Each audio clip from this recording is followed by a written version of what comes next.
कल्पना कीजिए, आप एक ऐसे अंधेरे अनंत गड्ढे में खड़े हैं जहां न कोई रोशनी है न कोई आवाज। आपके जीवन का सबसे भीषण संकट आपके सामने खड़ा है। आपने हर दरवाजा खटखटाया, हर उस शक्ति को पुकारा जिस पर आपको अटूट विश्वास था, लेकिन जवाब में सिर्फ सन्नाटा मिला। ऐसा लगता है जैसे ईश्वर ने भी आपसे मुंह मोड़ लिया है। लेकिन तभी उस खामोशी को चीरती हुई एक ऐसी ध्वनि निकलती है जो आपको उस गर्त से बाहर खींच लेती है। यह कोई जादू नहीं, बल्कि एक कॉस्मिक साइंस है, एक ऐसा विज्ञान जिसके बिना शायद सनातन धर्म का अस्तित्व ही समाप्त हो गया होता। हम बात कर रहे हैं गायत्री मंत्र की। हम इसे बचपन से सुनते आए हैं, लेकिन क्या कभी आपने इसके स्ट्रक्चर को गौर से देखा है? गायत्री मंत्र कोई साधारण प्रार्थना नहीं है, यह ब्रह्मांड का मास्टर कोड है। इसमें 24 अक्षर हैं, और ये 24 अक्षर मात्र ध्वनि नहीं है। इन 24 अक्षरों के पीछे 24 ऋषियों की तपस्या, 24 शक्तियां और 24 सिद्धियां छिपी हैं। हमारे शरीर के भीतर 24 प्रमुख ग्रंथियां, ग्लैंड्स होती हैं। विज्ञान कहता है कि जब हम इन 24 अक्षरों का उच्चारण करते हैं तो ये ध्वनियां सीधे उन ग्रंथियों को उत्तेजित करती हैं, जिससे हमारे भीतर सोई हुई शक्तियां जागने लगती हैं। यह एक वाइब्रेशनल टेक्नोलॉजी है। इतिहास के पन्नों में एक समय ऐसा भी आया जब इस महाशक्ति को कैद कर लिया गया। एक सोची समझी साजिश के तहत इसे आम जनता से दूर रखा गया। लोगों के मन में डर का बीज बोया गया कि यदि स्त्री ने इसका जाप किया तो अनर्थ हो जाएगा, यदि अशुद्ध अवस्था में पढ़ा तो विनाश हो जाएगा। इसे एक खास वर्ग की मोनोपोली बना दिया गया, लेकिन नियति को कुछ और ही मंजूर था।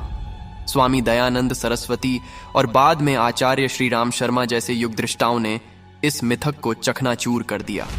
उन्होंने शास्त्रों के प्रमाण दिए कि गायत्री विश्व माता है और मां अपने किसी भी बच्चे, स्त्री या पुरुष में भेद नहीं करती। उन्होंने इस मंत्र को महलों और खास मठों से निकालकर झोपड़ी तक पहुंचाया। उन्होंने सिद्ध किया कि श्रद्धा और पवित्रता ही एकमात्र पात्रता है। अब बात करते हैं उस चीज की जिसे आधुनिक विज्ञान स्वीकार कर रहा है। जब आप गायत्री मंत्र जपते हैं तो आपके शरीर में क्या घटता है? उच्चारण के दौरान जीभ, तालु और कंठ के विशेष बिंदुओं पर दबाव पड़ता है। इससे हाइपोथैलेमस सक्रिय होता है, जो खुशी के हार्मोन्स रिलीज करता है। शास्त्रों में उल्लेख है और आधुनिक प्राणायाम विज्ञान भी संकेत देता है कि गायत्री के साथ किया गया प्राणायाम कोशिका की उम्र को धीमा कर देता है। नियमित साधक अपनी आयु में प्रतिदिन अतिरिक्त समय जोड़ लेता है, क्योंकि उसकी सांसों की गति नियंत्रित और ऊर्जावान हो जाती है। यह मंत्र आपके इम्यून सिस्टम को इतना मजबूत कर देता है कि त्वचा के रोगों से लेकर मानसिक अवसाद यानी डिप्रेशन तक सब कुछ इस दिव्य कंपन की अग्नि में भस्म हो जाता है। लेकिन रुकिए, क्या यह मंत्र सिर्फ माला घुमाने से सिद्ध हो जाता है? बिल्कुल नहीं। इस शक्ति को जगाना आग पर चलने जैसा है। शास्त्रों में 24 लाख के महापुरुष चरण का विधान है। क्या आप सोच सकते हैं ऐसी साधना जिसमें साधक महीनों तक केवल फलों पर रहता है? या फिर और भी कठिन, गाय के गोबर से निकले हुए जौ के दानों को धोकर पीसकर उसकी एक रोटी और छाछ। इतनी भीषण तपस्या के बाद ही वह ब्रह्म तेज प्रकट होता है। आचार्य श्री राम शर्मा ने ऐसे 24 पुरुष चरण किए थे। यही कारण है कि आज भी दुनिया भर में करोड़ों लोग उनकी ऊर्जा से जुड़े हैं। गायत्री मंत्र किसी एक देवता की मूर्ति की पूजा नहीं है, यह प्रकाश की पूजा है। यह कॉस्मिक इंटेलिजेंस की प्रार्थना है। इसका अर्थ समझिए, हम उस परम सत्ता से धन नहीं मांगते, शत्रु का विनाश नहीं मांगते। हम मांगते हैं धियो यो न प्रचोदयात, यानी हमारी बुद्धि को सन्मार्ग की ओर प्रेरित करें। सोचिए, अगर आपकी बुद्धि सही हो गई तो क्या जीवन की कोई भी समस्या आपको हरा पाएगी? आज का युवा भटक रहा है, चंचलता उसे खाए जा रही है। वो ध्यान करना चाहता है लेकिन उसका मन स्थिर नहीं है। गायत्री मंत्र उस मन को बांधने वाली जंजीर है। यहां एक चेतावनी भी है। आज हम एक भयानक अपराध कर रहे हैं। हम इस महामंत्र को मनोरंजन का साधन बना रहे हैं। इसे बाजारों में अशुद्ध जगहों पर लाउडस्पीकर पर शोर की तरह बजाना शास्त्रों के अनुसार निषेध है। यह मंत्र एक सीक्रेट कोड है। इसे गुरु से प्राप्त कर शांत एकांत में अपने भीतर जपना चाहिए। यह कीर्तन नहीं है जिसे चिल्लाकर गाया जाए। यह अजपा जप है जिसे हृदय की धड़कनों में महसूस करना चाहिए।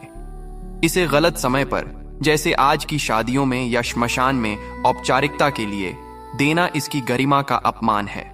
गायत्री श्मशान का मंत्र नहीं, यह जीवन के प्रारंभ का मंत्र है। इसे बचपन में लौटाना होगा।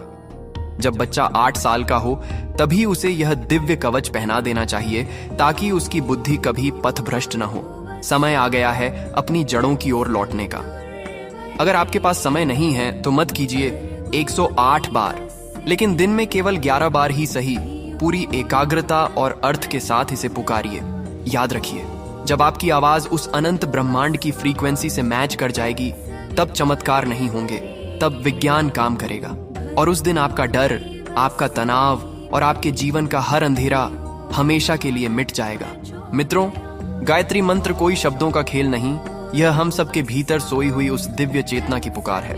अगर आज की इस चर्चा ने आपके मन के किसी भी कोने को छुआ हो या आपको अपनी जड़ों की ओर लौटने की एक छोटी सी भी प्रेरणा मिली हो, तो इस ज्ञान को केवल अपने तक मत रखिएगा। इस वीडियो को लाइक करें ताकि यह उन लोगों तक पहुंच सके जिन्हें आज इस रोशनी की सबसे ज्यादा जरूरत है। कमेंट में जय गायत्री मां या अपना कोई भी अनुभव जरूर साझा करें। आपका एक विचार किसी दूसरे भटकते हुए मन के लिए सहारा बन सकता है। और यदि आप चाहते हैं कि हम इस प्राचीन विज्ञान की परतों को इसी तरह मिलकर खोलते रहें, तो इस परिवार का हिस्सा बनने के लिए सब्सक्राइब बटन को जरूर दबाएं। याद रखिएगा, आपकी एक छोटी सी सक्रियता इस सनातन ज्ञान की मशाल को और भी ऊंचा ले जा सकती है। लौट आइए अपनी जड़ों की तरफ, क्योंकि आपकी आत्मा आपका इंतजार कर रही है। धन्यवाद। प्रणाम।